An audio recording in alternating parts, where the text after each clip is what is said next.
Shalom, selamat siang dan selamat beraktivitas untuk kita semua.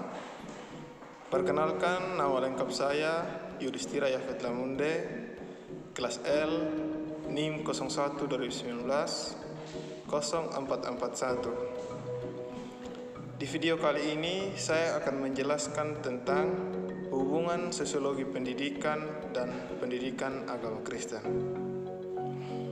Dan di mana video yang saya buat ini bertujuan untuk memenuhi salah satu dari tugas mata kuliah saya, yakni tugas sosiologi pendidikan. Untuk itu, pertama-tama saya akan menjelaskan pada bagian latar belakang. Latar belakang pendidikan adalah memproses seorang manusia dari yang tidak tahu menjadi tahu, dari yang tidak mengerti menjadi mengerti, dari yang tidak memahami menjadi paham, dan lain sebagainya. Baik, poin berikutnya adalah pendapat para tokoh-tokoh pendidikan. Tokoh pendidikan yang saya pilih adalah tokoh pendidikan yang telah terkenal dalam dunia pendidikan, yakni Plato dan Aristoteles. Plato mengungkapkan bahwa pendidikan ialah suatu usaha perkembangan tiap-tiap jasmani dan dengan usaha untuk mencapai kesempurnaan. Dan yang kedua adalah Aristoteles. Aristoteles mengungkapkan bahwa pendidikan ialah menyiapkan akal untuk pengajaran. Jadi itu tadi pendapat tokoh-tokoh pendidikan. Baik, itu tadi tentang pendapat para tokoh. Dan poin berikutnya adalah apa yang akan dilakukan sebagai guru jika aliran tersebut diterapkan.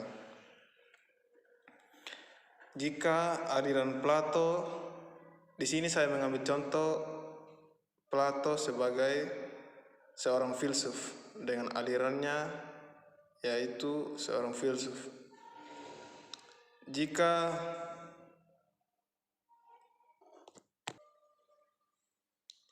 aliran ini yang diterapkan, maka yang saya lakukan sebagai seorang guru adalah mengayomi atau mendidik anak didik agar bisa berfilsafat dengan baik dan benar, sehingga dalam proses anak didik berfilsafat tidak terjadi kekeliruan yang menimbulkan kesalahan dalam berfilsafat. Poin berikutnya adalah peran guru.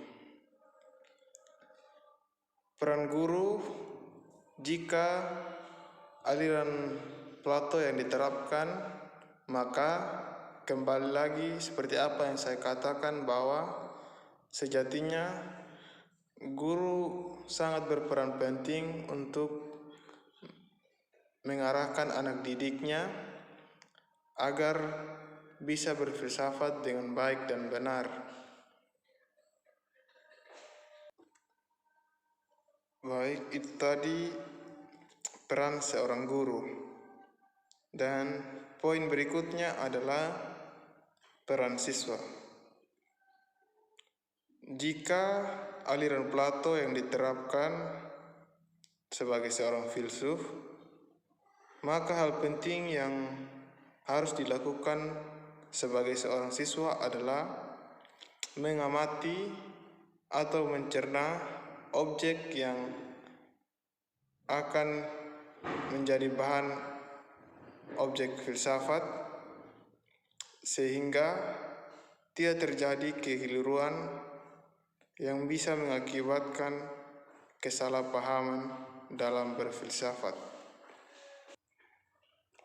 Baik, poin berikutnya adalah relevansinya dengan PAK. Di sini kata relevansi berarti keterkaitan atau memiliki hubungan. Jadi, hubungan antara filsafat dengan pendidikan agama Kristen sangatlah erat, karena dalam ayat-ayat Alkitab banyak orang yang berfilsafat atau menafsirkan sebuah ayat sehingga bisa diterjemahkan dalam pengalkitabian.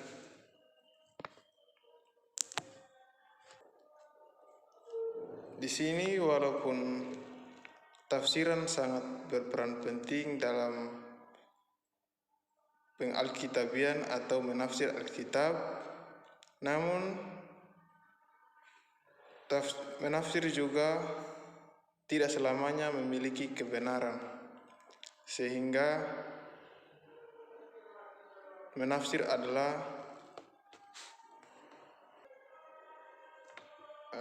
aliran yang bersifat tidak mutlak, sehingga kebenarannya masih dipertanyakan atau masih diperbincangkan.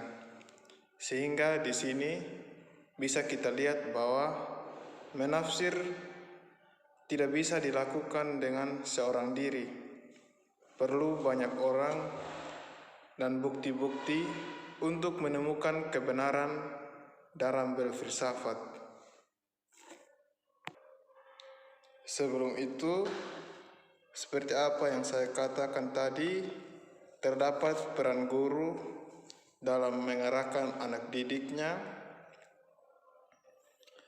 Yang perlu diperhatikan sebagai seorang guru dalam mengarahkan anak didiknya adalah, salah satu contohnya adalah memberikan bukti-bukti atau mengarahkan anak pada penafsiran dengan alat bantuan. Contohnya seperti memberikan kamus atau buku yang mengarahkan anak agar bisa memahami seperti apa berfilsafat.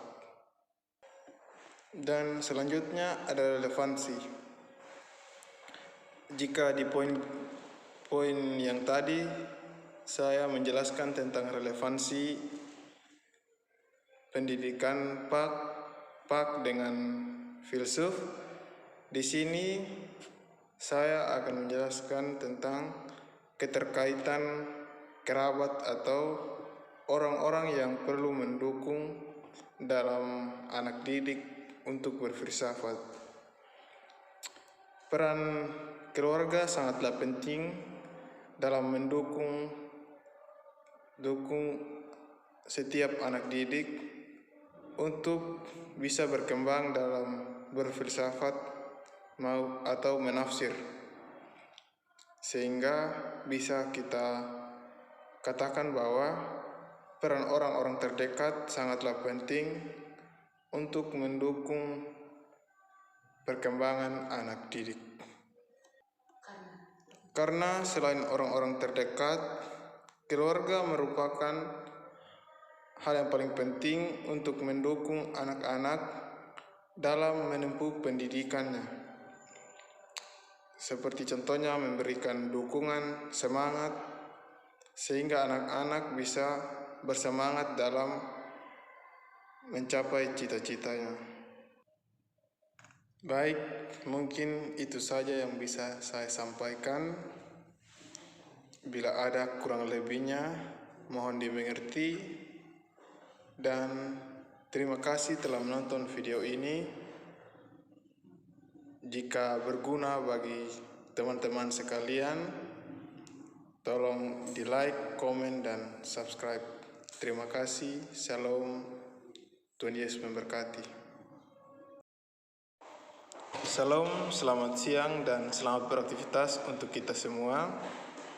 Perkenalkan, nama lengkap saya Yudhistira Yafet Lamunde, kelas L, NIM 01 2019 0441. Di video kali ini saya akan menjelaskan tentang hubungan sosiologi pendidikan dan pendidikan agama Kristen.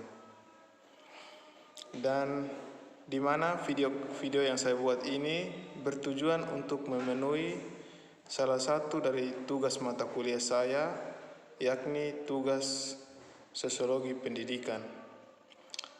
Untuk itu, pertama-tama saya akan menjelaskan pada bagian latar belakang. Latar belakang pendidikan adalah memproses seorang manusia dari yang tidak tahu menjadi tahu, dari yang tidak mengerti menjadi mengerti, dari yang tidak memahami menjadi paham, dan lain sebagainya. Baik, poin berikutnya adalah pendapat para tokoh-tokoh pendidikan. Tokoh pendidikan yang saya pilih adalah tokoh pendidikan yang telah terkenal dalam dunia pendidikan, yakni Plato dan Aristoteles. Plato mengungkapkan bahwa pendidikan ialah suatu usaha perkembangan tiap-tiap jasmani dan dengan usaha untuk mencapai kesempurnaan. Dan yang kedua adalah Aristoteles. Aristoteles mengungkapkan bahwa pendidikan ialah menyiapkan akal untuk pengajaran. Jadi itu tadi pendapat tokoh-tokoh pendidikan. Baik, itu tadi tentang pendapat para tokoh, dan poin berikutnya adalah apa yang akan dilakukan sebagai guru jika aliran tersebut diterapkan.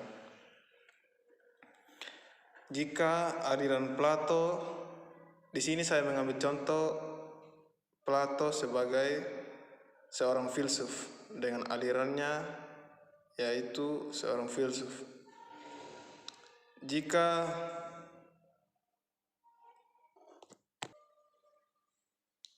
aliran ini yang diterapkan, maka yang saya lakukan sebagai seorang guru adalah mengayomi atau mendidik anak didik agar bisa berfilsafat dengan baik dan benar, sehingga dalam proses anak didik berfilsafat tidak terjadi kekeliruan yang menimbulkan kesalahan dalam berfilsafat.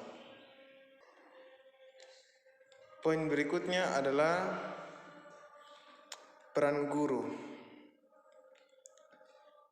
Peran guru jika aliran Plato yang diterapkan, maka kembali lagi seperti apa yang saya katakan bahwa sejatinya guru sangat berperan penting untuk mengarahkan anak didiknya agar bisa berfilsafat dengan baik dan benar.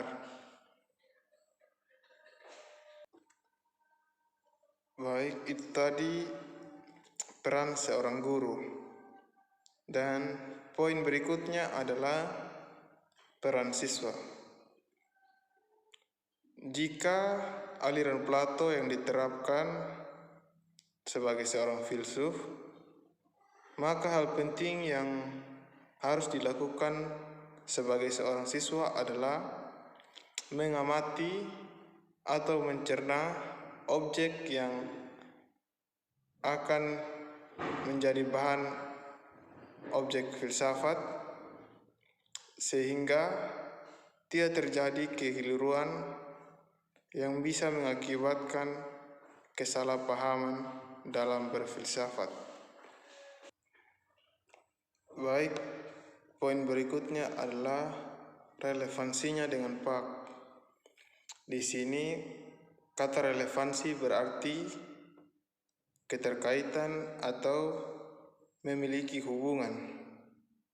Jadi hubungan antara filsafat dengan pendidikan agama Kristen sangatlah erat, karena dalam ayat-ayat Alkitab banyak orang yang berfilsafat atau menafsirkan sebuah ayat sehingga bisa diterjemahkan dalam pengalkitabian.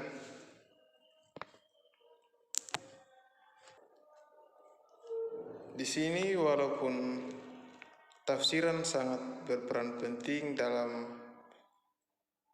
pengalkitabian atau menafsir Alkitab, namun menafsir juga tidak selamanya memiliki kebenaran, sehingga menafsir adalah aliran yang bersifat tidak mutlak, sehingga kebenarannya masih dipertanyakan atau masih diperbincangkan.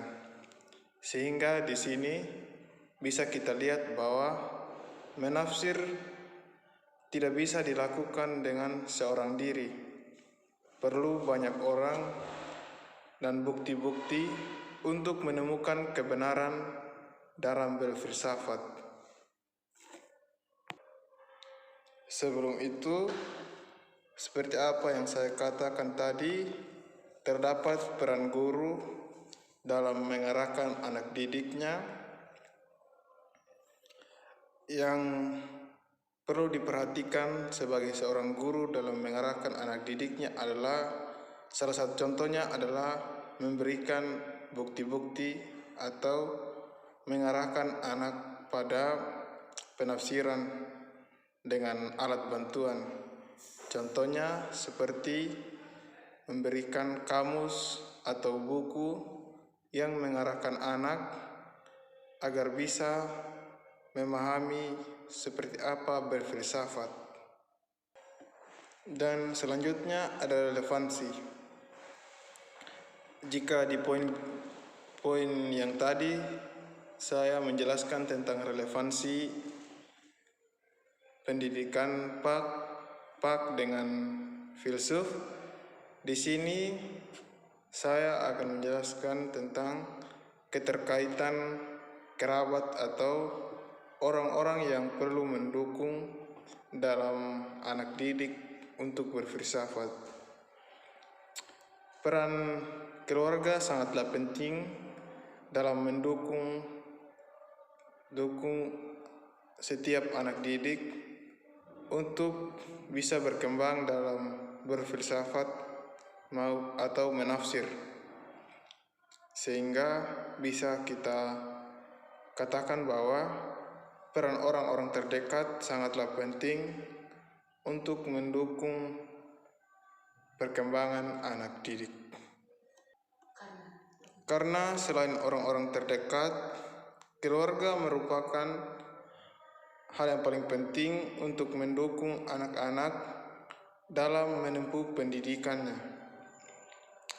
Seperti contohnya memberikan dukungan, semangat, sehingga anak-anak bisa bersemangat dalam mencapai cita-citanya. Baik, mungkin itu saja yang bisa saya sampaikan. Bila ada kurang lebihnya, mohon dimengerti. Dan terima kasih telah menonton video ini. Jika berguna bagi teman-teman sekalian, tolong di like, komen, dan subscribe. Terima kasih. Shalom. Tuhan Yesus memberkati.